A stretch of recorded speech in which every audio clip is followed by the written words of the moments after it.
Hello guys, sa mga hapon guys, meron na naman tayong gagawin dito guys. So, ito yung Mindray namin guys. So, tingnan natin yung error niya. So, common issue to sa mga problema, mga machine na medyo luma.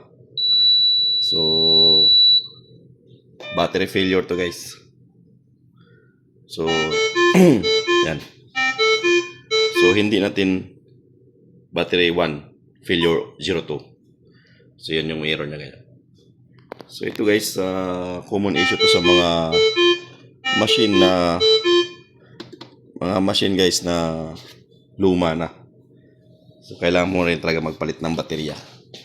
So ito guys, kita mo yung ano niya, percentage ng baterya niya. Ayun. Kita mo yung percentage ng baterya niya guys.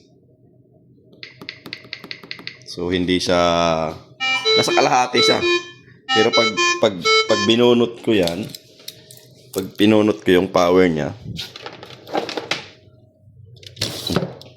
so kalahati siya, pero pag binunot ko, patay yung machine. So meaning, may problema tayo sa ating baterya. So ngayon magpapalit tayo ng baterya.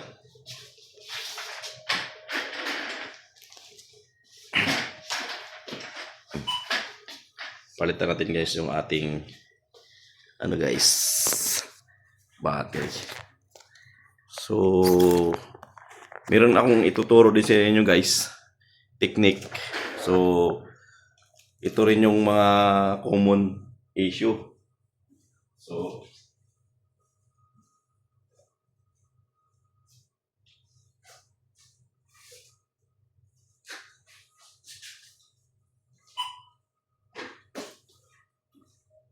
ito guys, meron akong bagong battery, bagong battery yan, mismo galing ng Mindray. Ang problema, 2018 pa guys, manufacture. So matagal na, luma na, pero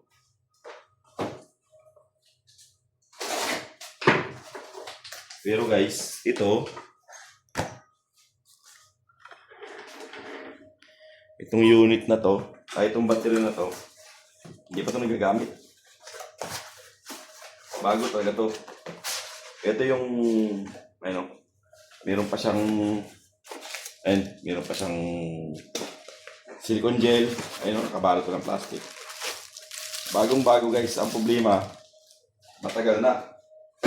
So, titingnan natin kung ano magiging resulta pag ganito ang baterya mo. Ito guys. So, bagong-bago yan. Kaya ang problema, hindi ko alam kung gagana pa. So, original talaga pang galing ng Mindray. So, wala naman siyang nakalagay na expired, pero pag sinukat mo ito guys, panigurado 0 volts na to. So, palit tayo yung baterya.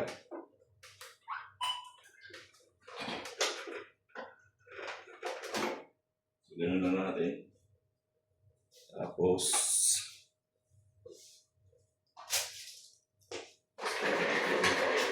screw. So, ayan.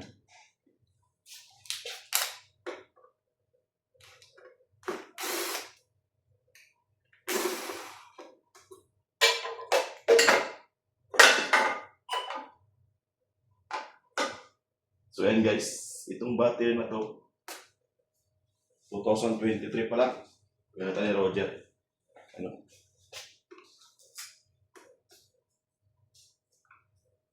Wala na yung yung hawakan niya.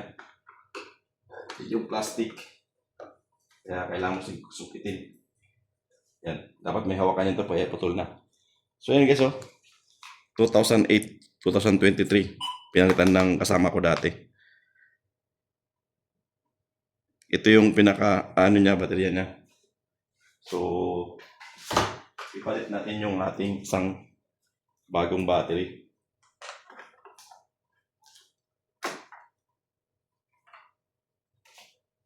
Ayan guys, may hawakan yan. Mayroong hilaan ng baterya nito. So, try pa na natin.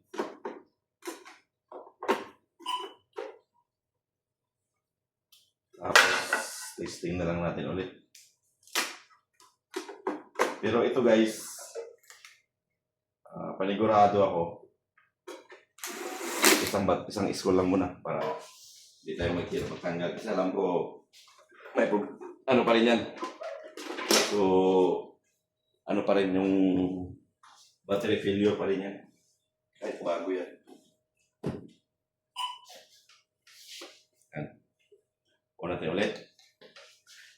So, tingnan natin kung magba-battery failure. Kasi bagong-bago to eh. Kaya wala, hindi pa nga nalagay. Yan ang pangit eh sa lithium-ion na battery pag na-stock. Kasi, meron na akong 3 pirasong ganito. O 2 o 4. So, tingnan mo. Oh. Battery failure 04 naman siya ngayon. Ayun o. Battery failure 04 naman siya ngayon guys. Ayun yung pag may error kang ganyan, hindi ka pwede magbe-ventilator. So, tingnan mo, bagong-bago yan guys.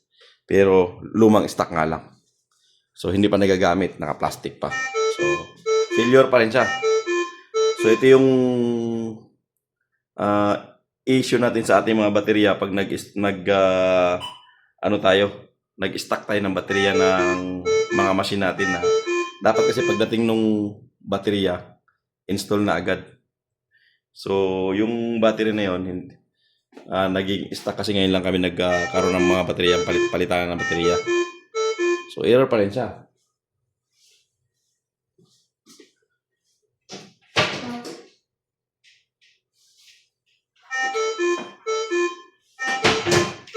So ngayon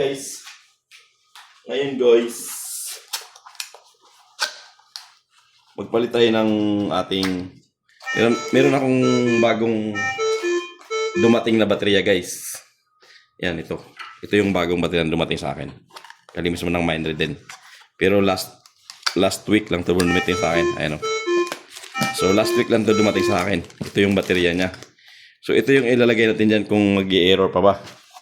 Kung mag-i-error pa din, ibig sabihin may problema tayo sa ating charging power supply. Kasi ito bago to guys eh. Tingnan natin.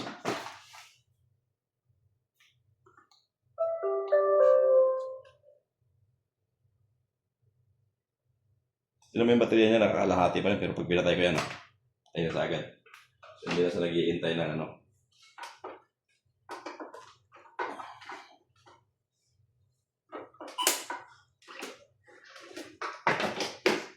So, yun pa rin yung error niya, baterya. So, baterya yung ating error. Kaya isa lang nilagay kong baterya. Isa lang yung nilagay kong ano kasi alam ko yung mangyayari dito eh. Basta mga ganitong baterya. So, sayang. Napakamahal itong baterya nito guys. Tapos hindi na inabot lang siya ng deterioration. So, kahit i-manual charge mo yan, hindi pa rin yan obra. So ito guys, testing natin. Ito mismo, bago na. Yung bagong stock ito guys, hindi yan. Kailan yung nito manufacturing nito. Kikita naman natin dito. So, wala naman din kung kailan may manufacture.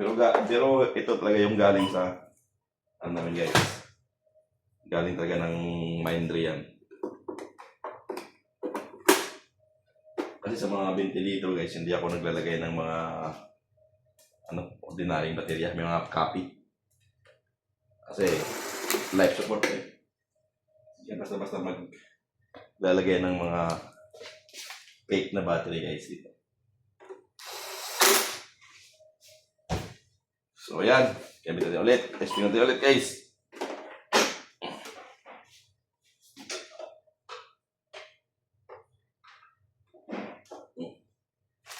Tingnan natin kung ano ba siya. Kung okay na ba siya. So, power on natin.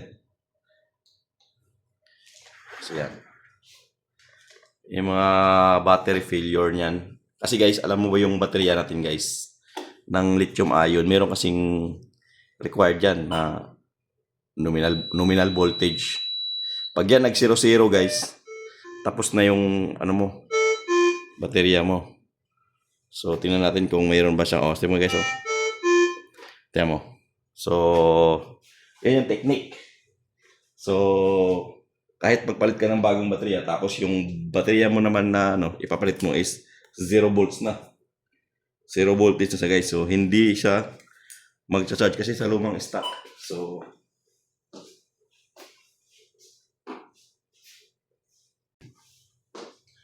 ngayon, okay na yung baterya natin. So, meron na tayong 3%. Basta guys, ang baterya mo, pag ano na yan, sira na yan, deteriorated na yan guys. So, wala kang makitang percentage dito na baterya. So, ngayon, pinunta natin ng bago, kaya medyo mayroon ng percentage. Ngayon, palitan din natin ng oxygen.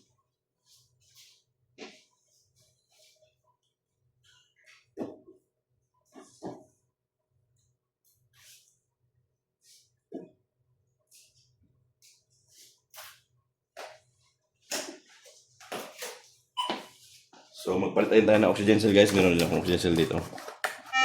So, may oxygen cell tayo dito guys. Na hiniram sa tubig. So, palitan na rin natin para sigurado tayo. So, ito guys, isang MOX3 type.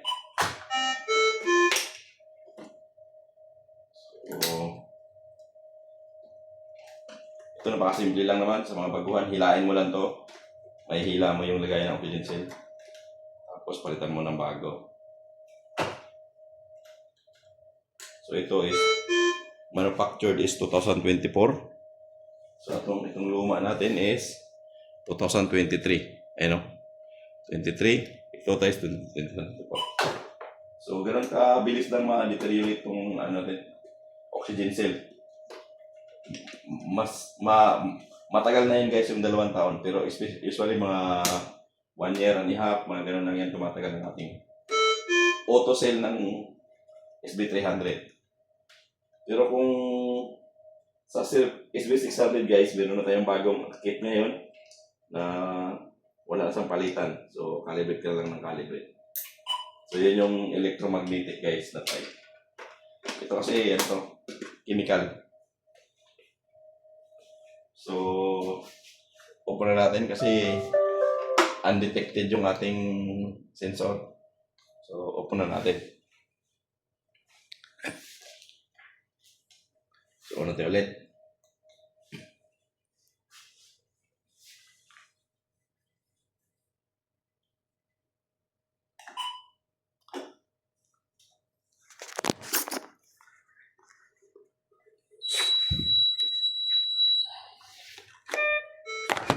Gamit tayo ng test post. Para mag-test tayo guys.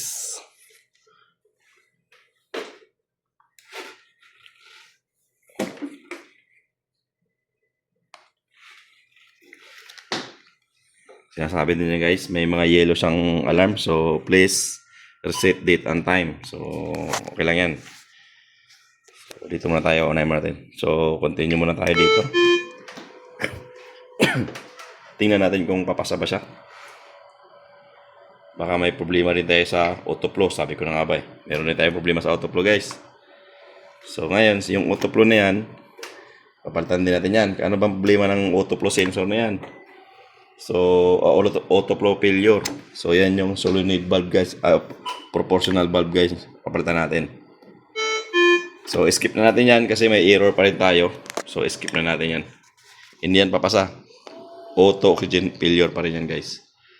So yan yung problema nito pag matagal na yung unit mo. So ito 2016, ayun. 2016 namin acquired guys. So kailangan palitan natin ng proportional valve. So magpalit tayo ng proportional valve. So mabilis lang naman to. Yan guys, hindi rin papasa yan kahit ano yan, failure din yan. Stop na natin. Exit. Off.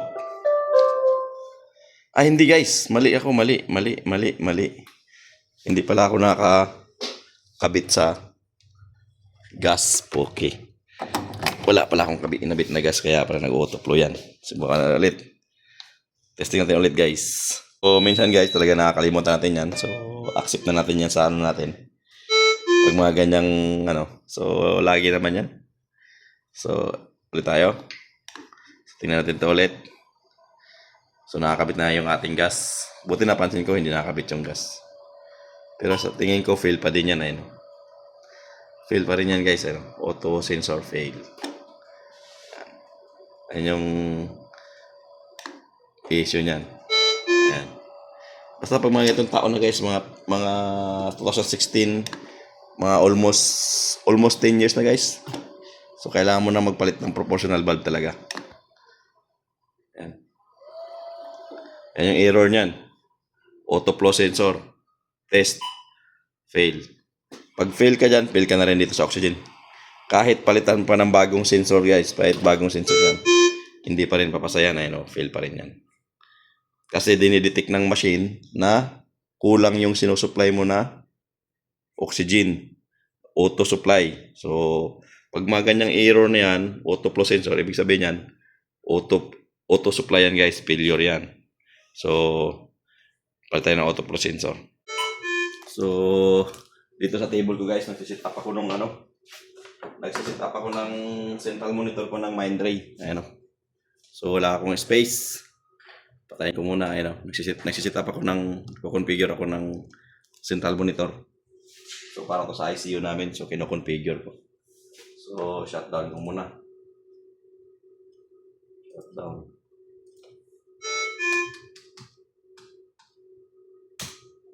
So, shutdown muna natin guys para meron tayong lamisa na magagamitan.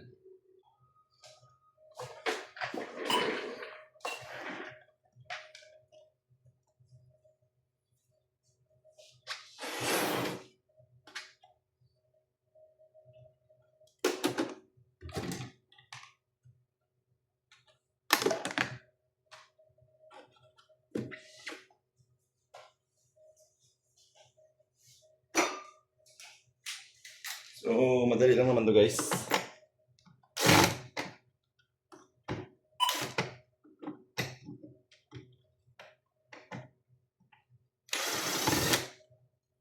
So, ganito talaga problema natin pag mga luma na yung ating machine.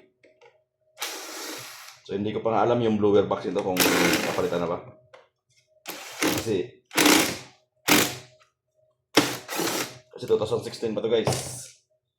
So, 2016 kailangan magpalit ka na rin ng blower box.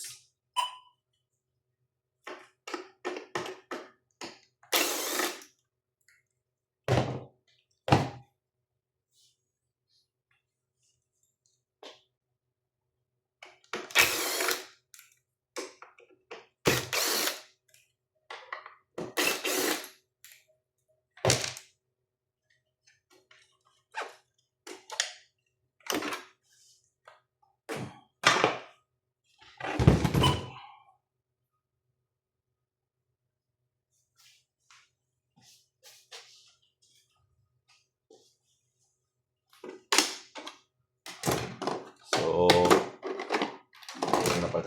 nagpalit tayo ng battery, oxygen sensor,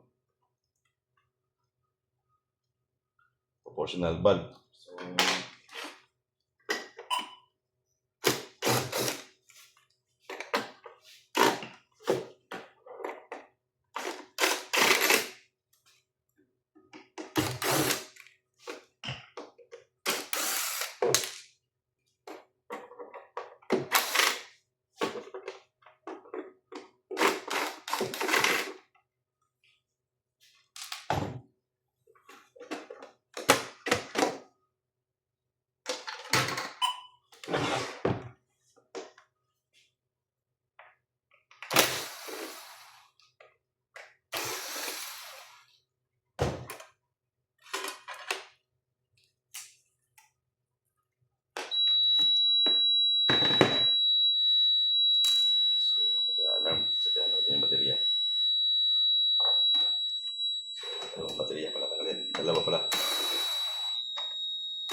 Naman ko may cutter.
So, ito guys is yung luma pa, yung 60 PSI pa to.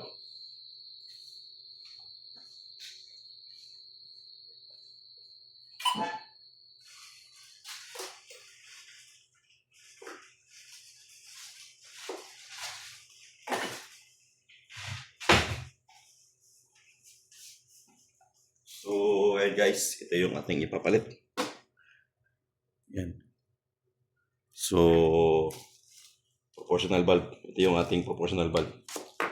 So, ito papalitan natin. Ito guys.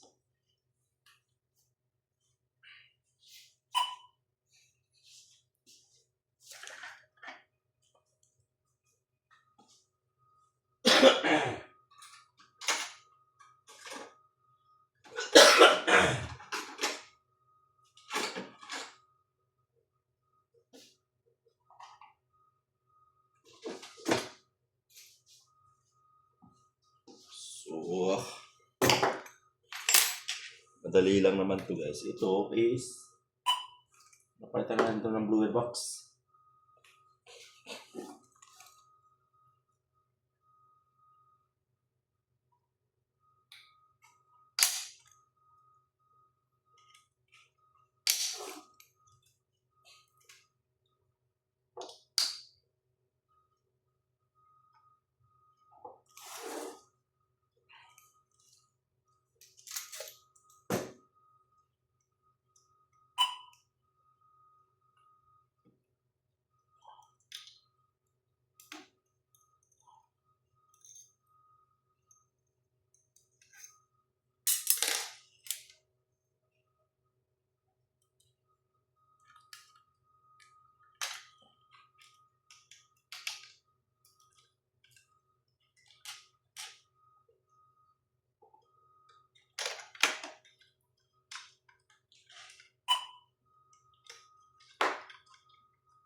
So ito guys, lagi ko nang tinuturo sa inyo, ito kasi 60 PSI.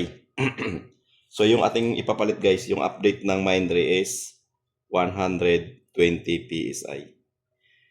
Ito 60, ito 120 guys. So ito yung update ng Mindray. Kasi ito guys, madaling masira. So madaling ano yan.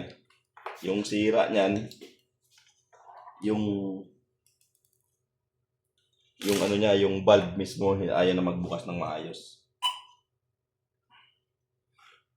So yun yung common issue niyan guys. Ito yung ano niya, yung rubber niya. So yung ipapalit natin guys, may kasama ng rubber. Ayan. So walang problema. So pasok mo lang itong ating power cable. Tapos mo lang. Sok naman yan guys, basta pumasok ng screw.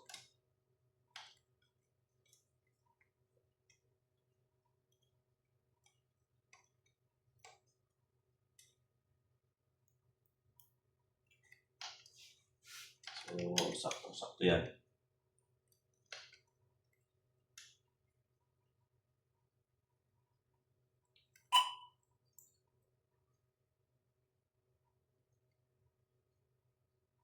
So, ito guys, ang tight lang yan. Kasi may rubber. So, ayan. Natin ulit. So, itong cable na itong kasi natin mga sulatan ko.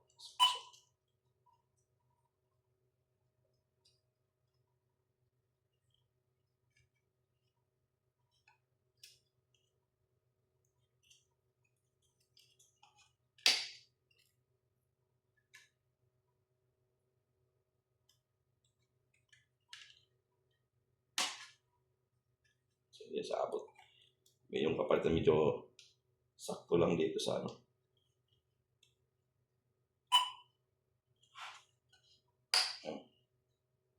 So ito, kailangan nating i-dikit yan dyan guys. Kailangan nating i-dikit yan. Hindi pwedeng hindi.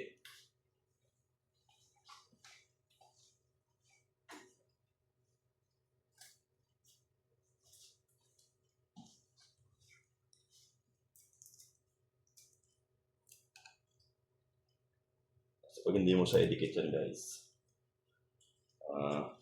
kasabit yan.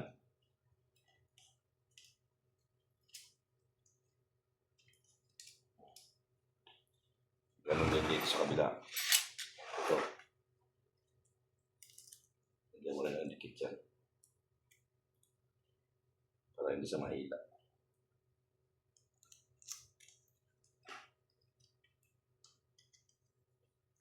So yun guys, napalitan natin ang gagawin dahil ibalik ka ulit. So, balik natin sa lagayan. Huwag naman ito. Inisin ko muna.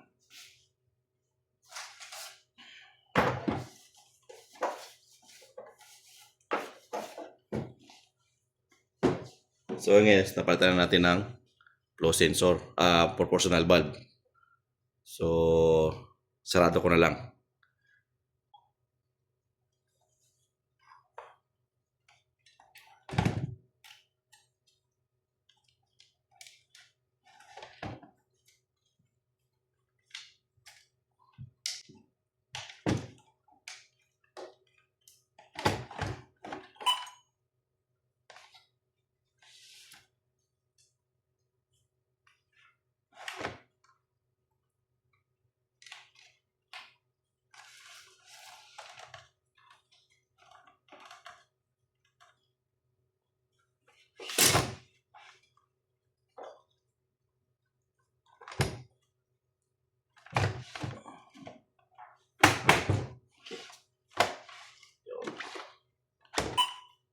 So, scroll natin.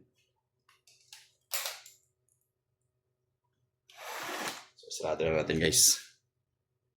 So, itong ma-screw guys, kailangan natin ibalik yung ating mga kable. So, importante, huwag makalimutan yung mga connector.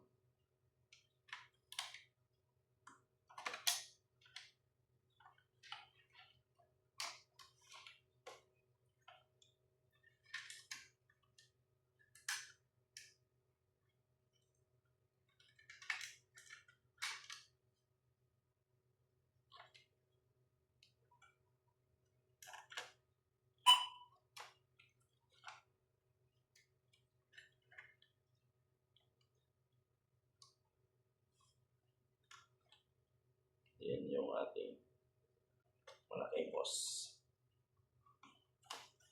So na. Sarado na natin.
Oh, yun.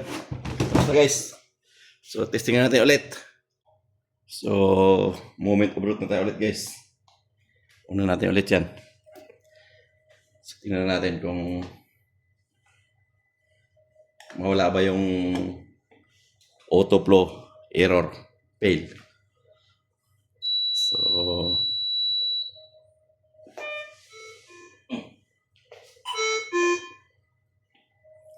So ayan. So, check tayo ulit.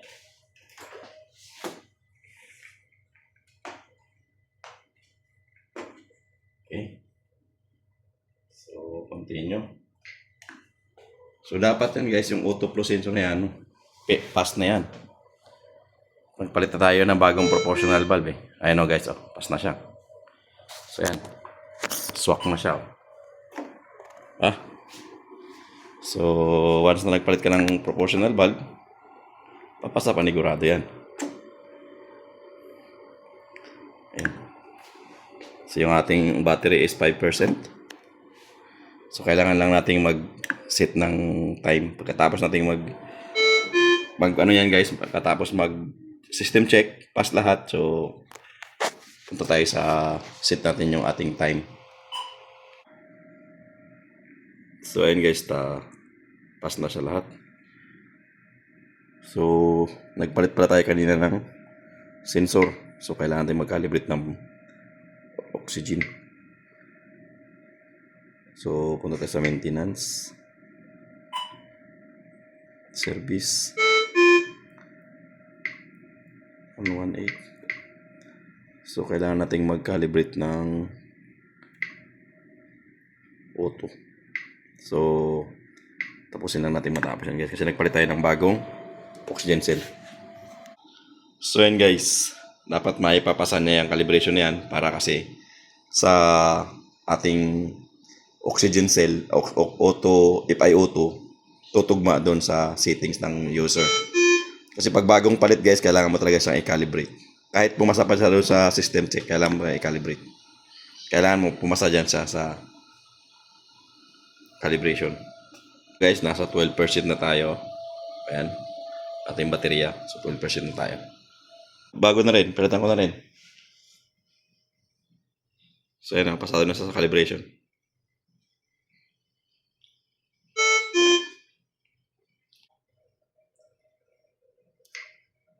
Tap na lang natin yung time.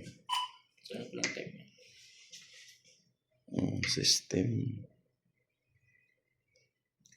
Sa user lang yun, alam ko eh. Setup. O pwede rin dito pala. Na-reset kasi yung ano niya. Na-reset yung CMOS niya.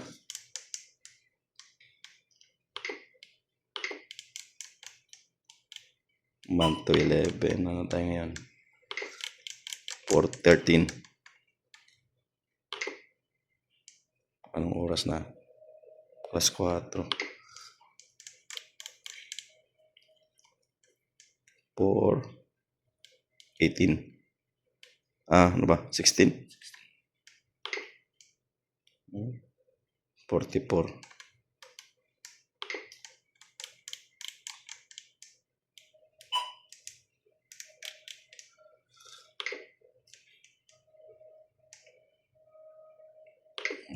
So, walang isang alarm. Ano to? Yung time. Receipt. So, wala na alarm.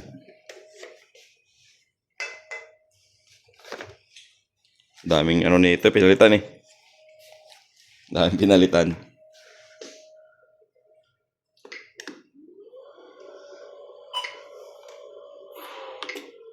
Hindi kung tama ba yung binibigay na tidal volume niya. 500. Set na tayo na. Ito bagong oxygen din tayo. 50. Hindi ko lang alam. Yung blower box, wala nakatatak na blower box yun. Kung kailan pinalitan eh. Parang original pa rin na yung blower box nito eh. Walang naka-marking kung nagpalit na ng blower box.